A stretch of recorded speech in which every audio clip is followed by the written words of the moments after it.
이 귀한 자료는 송탄 장로교회 권혁철 목사님이 보내주신 설교문입니다. 네, 제목이 진실한 사랑 공동체, 미래교회의 심장이죠. 맞습니다. 오늘 우리가 함께 들여다볼 것은 교회라는 단어, 그 뒤에 숨겨진 본질적인 질문 같아요.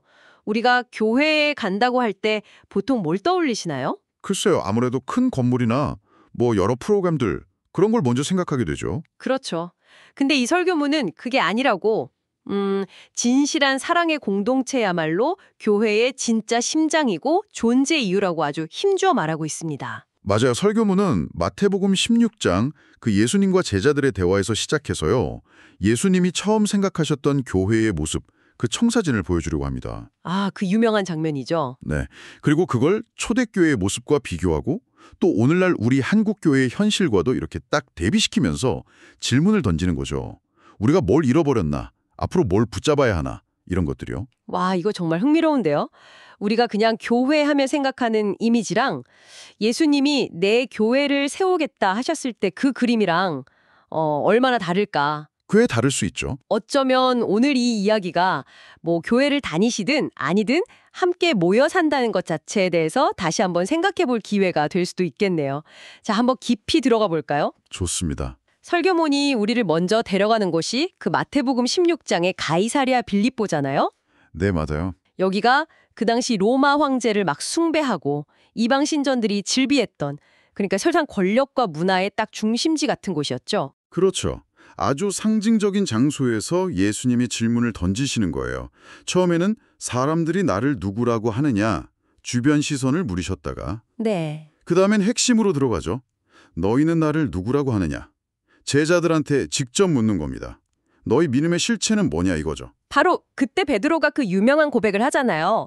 주는 그리스도시요 살아계신 하나님의 아들이십니다. 네, 이 설교문에서는 이게 그냥 베드로의 똑똑함이나 인간적인 깨달음이 아니라 하나님 아버지가 직접 알려주신 계시였다는 걸 예수님이 인정하셨다는 점을 딱 짚어줘요. 아, 단순한 대답이 아니었군요. 그렇죠.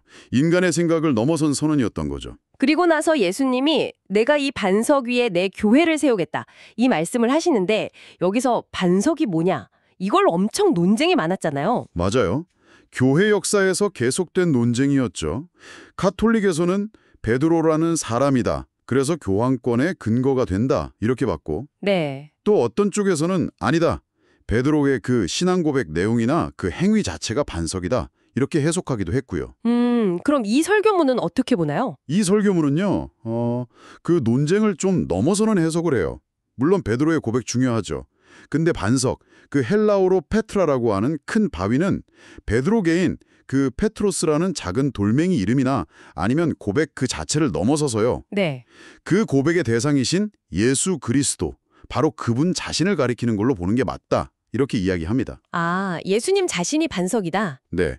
그러니까 예수님을 삶의 기초, 중심으로 삼는 사람들, 그 믿음 위에 세워지는 공동체, 그게 교회라는 거죠. 그렇군요. 그리고 여기서 진짜 중요한 포인트가 내 교회라고 하신 부분이에요. 내 교회. 아, 소유권. 그렇죠. 교회가 누구 거냐?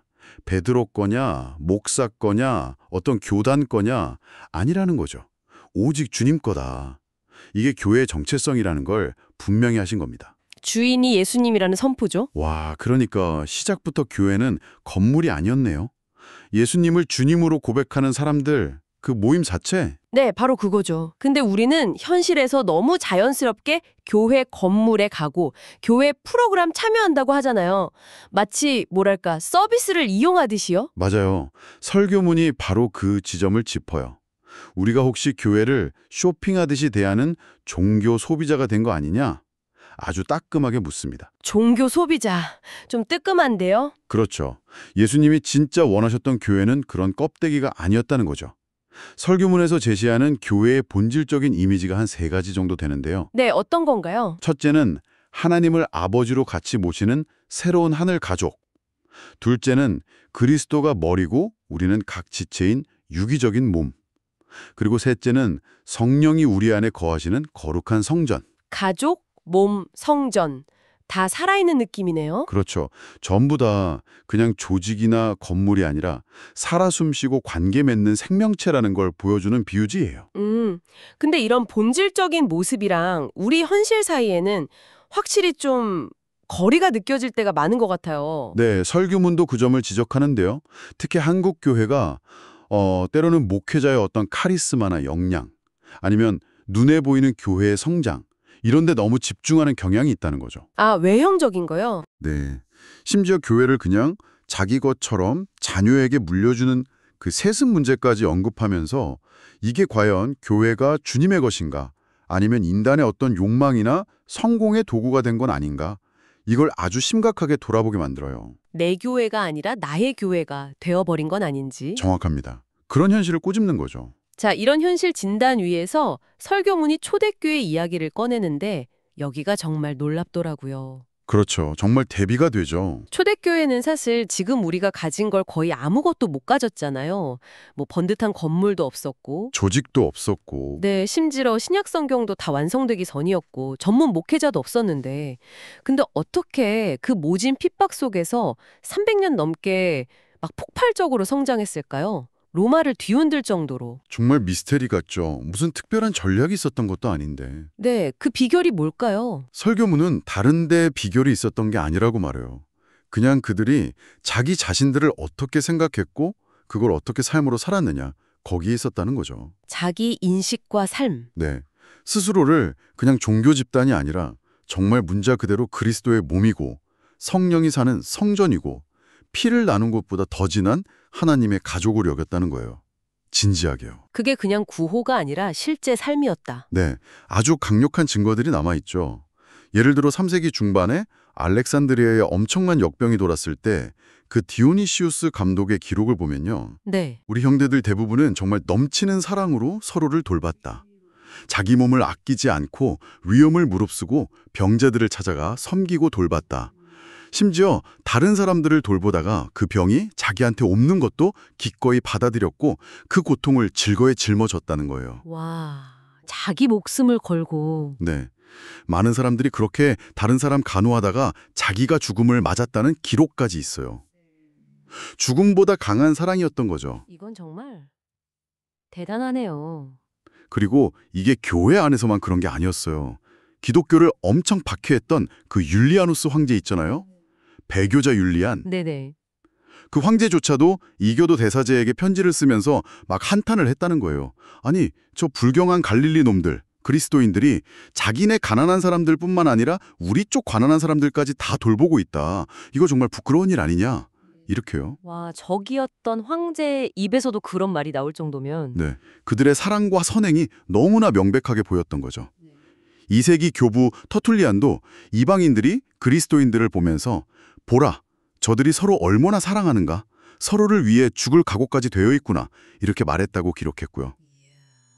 이건 진짜 말이 필요 없네요. 삶으로 그냥 다 보여준 거네요. 매력적인 공동체라는 표현이 그냥 나오는 게 아니군요. 그렇죠.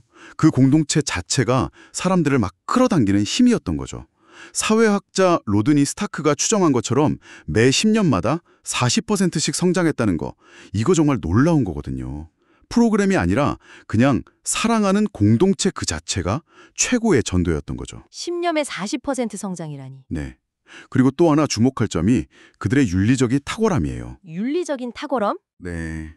2세기에 쓰인 디오그네투스에게 보낸 서신이라는 글에 이런 말이 나와요. 그들은 모든 사람과 식탁은 같이 나누지만 잠자리는 나누지 않는다. 아, 그 당시 로마 사회가 성적으로 굉장히 문란했다고 들었는데? 맞아요. 또 일부 이상한 신비주의 종교에서는 막 비윤리적인 일도 벌어지고 그랬는데 그리스도인들은 달랐다는 거죠. 가족처럼 정말 깊이 사랑하고 친밀했지만 동시에 세상과는 딱 구별되는 높은 도덕성을 지켰다는 거예요. 이게 어쩌면 당시 사람들이 마음속으로는 다 바랐지만 현실에서는 보기 힘들었던 그런 이상적인 공동체의 모습 아니었을까 싶어요. 아, 정말 그러네요. 사랑과 거룩함이 같이 있었군요. 자, 이렇게 빛나는 초대교회 모습과 비교하면서 설교문이 코로나19 팬데믹 때 우리 한국교회 모습을 좀 돌아보게 하잖아요. 네, 상당히 날카롭게 질문을 던지죠. 그 전염병 앞에서 초대교회가 보여준 그런 자기희생적인 사랑과는 좀 거리가 멀지 않았나. 어떨 때는 오히려 사회적으로 막 비판을 받기도 했고요. 네, 안타까운 모습들이 있었죠. 위기 속에서 서로 더 붙잡아주고 힘이 되는 공동체가 되기보다는 오히려 방역 지침 문제나 이런 걸로 갈등하고 불신하면서 공동체성이 더 약해진 건 아닌지 이런 반성을 하게 만들어요. 실제로 그때 교회를 떠난 사람들도 꽤 있었다는 이야기도 하고요. 네. 마음 아픈 현실이죠. 이 지점에서 그 예수님이 베드로에게 주시겠다고 한 천국의 열쇠 있잖아요. 네, 천국의 열쇠. 그 해석이 다시 중요해져요. 설교문이 이 열쇠를 우리가 흔히 생각하듯 어떤 특별한 성직자에게만 주어진 죄사함의 권세나 교리에서 권위 이런 걸로 보지 않아요. 아, 그럼 뭔가요? 오히려 진실한 사랑의 공동체가 이 땅에서 살아갈 때 그 공동체에게 주어지는 영적인 능력, 권세라고 봐요. 공동체에게 주어지는 능력. 네. 그러니까 공동체가 예수님 이름으로 모여서 서로 사랑하고 용서하고 또 동시에 세상의 잘못된 것들, 죄에 맞서서 진리를 선포하고 그걸 살아낼 때 바로 그때 하늘에서 잠근 건 땅에서도 잠기고 하늘에서 푼 건 땅에서도 풀리는 역사가 일어난다는 거예요. 즉, 하늘의 뜻이 이 땅에 이루어지는 통로가 된다는 약속이라는 거죠. 와, 천국의 열쇠가 개인의 어떤 권한이 아니라 공동체가 사랑을 실천할 때 나타나는 하늘의 능력 이런 거군요. 그렇습니다. 초대교회는 바로 이 열쇠를 써서 세상의 닫힌 문을 열고 하나님 나라를 넓혀갔는데 어쩌면 현대교회는 이 열쇠를 잃어버렸거나 아니면 어떻게 쓰는지 잊어버린 건 아닌가. 설교문은 그렇게 묻고 있는 거죠. 열쇠 꾸러미는 있는데 문을 못 여는 상황 같다고요. 그럼 언제부터 교회가 이 진실한 공동체라는 본질에서 좀 멀어져서 건물이나 조직, 프로그램 중심으로 가게 된 걸까요? 설교문은 그 뿌리를 좀 깊이 보던데요? 네, 맞아요. 생각보다 깊게 종교개혁 시기까지 거슬러 올라가서 찾아요. 종교개혁이요? 교리를 바로잡은 거 아니었나요? 물론이죠. 종교개혁은 정말 위대한 사건이었고 복음의 본질을 회복했죠. 그런데 설교문은 교회론, 그러니까 교회가 뭐고 어떻게 존재해야 하는가, 이 부분에 있어서는 종교개혁자들이 당시 카톨릭의 그 거대하고 조직 중심적인 모델을 완전히 넘어서지는 못했을 수도 있다고 분석해요. 아, 그럴 수도 있겠네요. 네, 당시 핍박받던 소그룹 형태의 제세례파 같은 예외는 있었지만 대부분의 개혁가들 주변에는 초대교회 같은 그런 살아있는 유기적 공동체의 실제 모델을 찾아보기 어려웠을 수도 있다는 거죠. 그래서 그 결과가 어떻게 나타났다고 보나요? 결과적으로 카톨릭이 성직자랑 성내전 중심의 어떤 위계적인 조직이었다면 개신교회는 설교와 예배를 중심으로 하는 때로는 엄청 큰 규모의 조직 형태로 발전하게 되었다는 거예요. 설교와 예배가 중심이 된 거군요. 네, 물론 말씀 선포랑 예배 너무 중요하죠. 근데 이게 교회의 전부가 될 때 문제가 생긴다는 거예요. 목회자는 자연스럽게 큰 조직을 관리하고 운영하는 역할에 집중하게 되고 효율성을 따지다 보니 막 기업 경영 기법 같은 걸 도입하기도 하고요. CAO형 목회자? 이런 말도 있잖아요. 그렇죠. 반면에 성도들은 능동적으로 공동체를 같이 세워가는 주체라기보다는 잘 준비된 예배나 설교라는 종교 서비스를 받으러 오는 약간 수동적인 소비자의 위치에 머물기 쉬워진다는 거죠. 아, 관계가 빠지기 쉽겠네요. 네. 설교문에서 인용한 그 일화 있잖아요. 수천 명 모이는 교회 목사님이 식당에서 우연히 만난 자기 교회 성도를 못 알아봤다는 거. 이게 바로 관계의 부재, 공동체성의 상실을 깍 보여주는 씁쓸한 단면이라는 겁니다. 정말 많은 걸 생각하게 하네요. 자, 그럼 이 모든 논의 끝에 설교문이 제시하는 교회의 진짜 목표, 궁극적인 목표는 뭔가요? 여기서 아주 단호하게 선언을 해요. 교회의 목표는 선교나 전도, 예배, 구제, 사회봉사, 심지어 애국이나 자유민주주의 수호 같은 가치들 그 자체가 아니라는 거예요. 그런 것들이 교회가 해야 할 일 아닌가요? 물론 중요하죠. 교회가 당연히 감당해야 할 사명이고 또 열매예요. 하지만 그게 교회가 존재하는 이유, 그 뿌리가 되진 않는다는 거죠. 그럼 뿌리는 뭔가요? 교회의 가장 핵심적인 본질적인 단 하나의 목표는 오직 진실한 사랑의 공동체를 이루는 것. 이거라고 딱 선언합니다. 다른 모든 중요한 사명들은 이 목표가 제대로 이루어질 때 거기서 자연스럽게 흘러나오는 결과라는 거예요. 와, 진실한 사랑의 공동체. 이게 유일한 목표다. 정말 강조하네요. 이게 구체적으로 어떤 모습일까요? 그건 바로 예수님 때문에 모인 사람들이 서로 사랑하며 사는 모습이에요. 생각해보세요. 우리 다 다르잖아요. 생각도 다르고 가치관도 다르고 배경, 사는 형편, 세상 기준으로는 정말 하나 되기 어려운 사람들이죠. 그렇죠. 근데 그 모든 차이에도 불구하고 오직 예수님 때문에 그분 믿는 믿음 안에서 서로 받아주고 같이 밥 먹고 삶의 기쁨, 슬픔을 진짜로 함께 나누는 것. 그게 바로 예수님이 원하셨던 교회 모습이라는 거죠. 아, 예수님 때문에 함께하는 거군요. 네, 설교문에서는 심지어 우리 사회가 막 이념 때문에 갈라져서 서로 보수골통이니 종북잡발이니 비난하잖아요. 네, 심각하죠. 교회는 그런 세상의 분열조차도 뛰어넘는 사랑을 보여줘야 한다고 도전해요. 오직 예수님 때문에 가능한 사랑이라는 거죠. 와, 이건 정말 어려운 요구인데요. 근데 바로 그럴 때 네, 바로 그렇게 너무 다른 우리가 진실한 공동체를 이루려고 막 애쓰고 몸부림치고 할 때 그때 성령님이 그 가운데 강하게 역사하신다고 설명해요. 아, 성령의 역사가 있군요. 네, 성령님이 우리 이기적인 마음 녹이시고 서로 사랑하고 섬기고 헌신하는 마음을 막 부어주신다는 거예요. 그리고 그 사랑이 그냥 우리끼리 좋고 끝나는 게 아니라 깨지고 아픈 세상으로 흘러가서 복음 전하고 싶고 선교하고 싶은 열정으로 이어진다는 거죠. 공동체 안의 사랑이 밖으로 흘러가는 거네요. 그렇죠.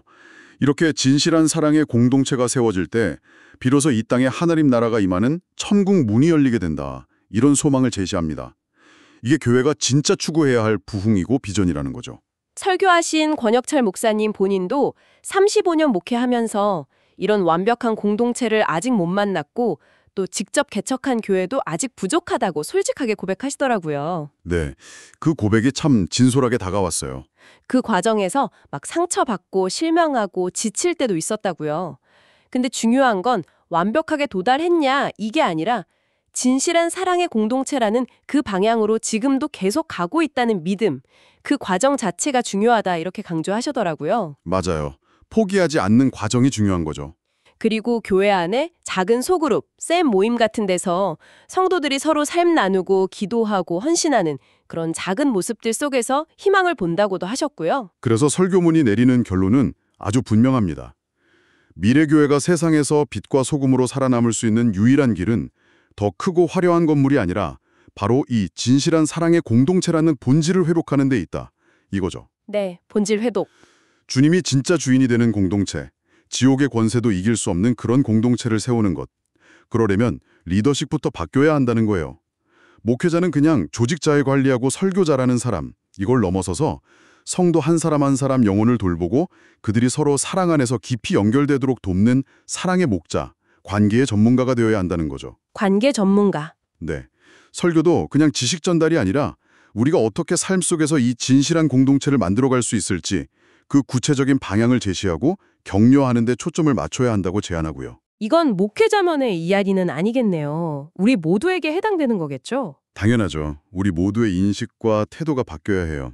그냥 주일에 교회 가서 좋은 설교 듣고 영적인 만족 얻고 가는 소비자로 머물면 안 된다는 거죠. 아, 소비자. 네. 우리는 하나님의 가족의 한 사람으로서 이 공동체를 함께 세워가는 책임 있는 주체로 서야 한다는 거예요. 먼저 다가가고 서로의 삶에 관심을 갖고 기쁨과 슬픔을 같이 나누는 그런 능동적인 참여자가 되어야 한다는 거죠. 쉽지는 않겠지만 물론이죠. 그러다 보면 부딪히기도 하고 실망도 하고 상처 주고받을 수도 있어요. 하지만 설교문은 그럼에도 불구하고 서로 참고 용서하고 인내하라고 권면해요. 왜냐?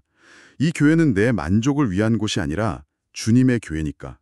우리가 함께 세워가야 할 주님의 몸이니까요. 아, 결국 핵심은 관계와 사랑이군요. 오늘 권혁철 목사님 설교문을 통해서 교회의 심장이 어디에 있는지 다시 한번 확인한 것 같습니다. 보이는 건물이 아니라 보이지 않는 진실한 사랑으로 연결된 공동체 그 자체. 그리고 그게 바로 초대교회를 강하게 만들었던 힘이었고요. 네, 맞습니다. 설교문은 마지막으로 우리 각자에게 묻는 것 같아요. 나는 지금 어떤 공동체를 세우고 있는가? 내가 속한 공동체는 정말 사랑의 공동체인가? 아니면 그냥 사람들의 모임인가? 우리가 다음 세대에게 뭘 물려줘야 하는가? 멋진 건물이 아니라 세상 그 어떤 것도 무너뜨릴 수 없는 주님이 진짜 주인 되시는 진실한 사랑의 공동체, 바로 그거라는 거죠. 네. 서로를 위해서 자기 것을 내어주고 심지어 목숨까지도 아끼지 않았던 그 사랑이 우리 안에 회복될 때 세상이 그 모습을 보고 놀라서 하나님께 돌아오는 새로운 역사가 시작될 거라는 그런 강력한 희망의 메시지를 던지고 있습니다. 어쩌면 교회의 성공 지표는 뭐 성장률이나 건물 크기가 아니라 그 공동체 안에 흐르는 사랑의 깊이, 이걸로 제하는 건지도 모르겠어요.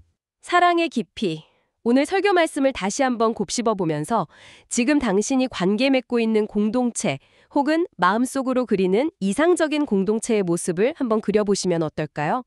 그리고 그 안에서 나는 어떤 모습으로 있고 싶은지, 또 진실한 공동체를 세우기 위해 내가 지금 할 수 있는 작은 한 걸음은 뭘지 잠시 생각해보는 시간을 가지셔도 좋을 것 같습니다.